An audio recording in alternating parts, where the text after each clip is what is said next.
So you find me here in the wardrobe with Paul Foote. Paul, pleasure as always, sir. How do you do? I do very well. How are you? I'm all right, thank you.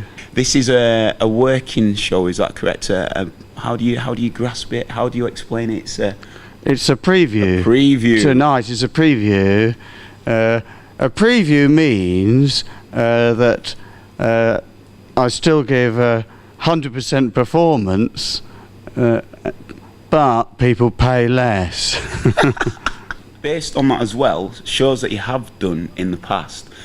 I find you as a comedian that has a very cult following and a presence that people acknowledge certain bits, like the Shy Horse routine, for example. Well, I have done a tour last year where I did actually bring back 3 of my popular shows from the past and went round theatres, and I actually had a residence in each theatre for 3 nights, and then people would come to all the 3 shows. Like, some of them would like have a season ticket. That sometimes people call out for me to do a piece of comedy that I've done on the TV years ago or something, but because I've got so many pieces of comedy and so many different shows that I've done over the years, I don't necessarily have them all in my head. Yeah.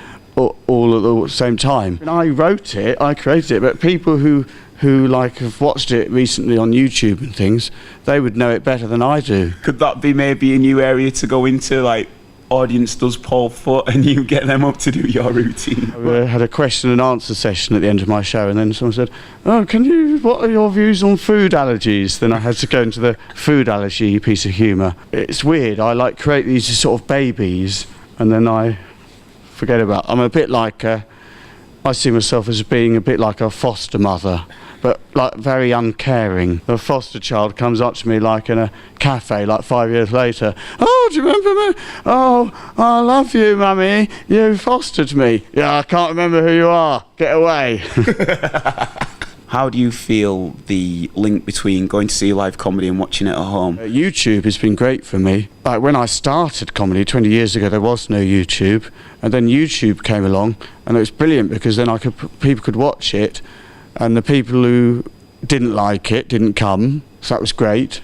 Because for the first 10 years of my career, there would be like a split audience, some of them who really loved it and the other people who didn't know what they'd come for. And then, but anyway, so YouTube got rid of those people and the people who really liked it, they all came along. But I also think that we need to think about the older things like cine film and sepia tone photographs of the humour with the captions.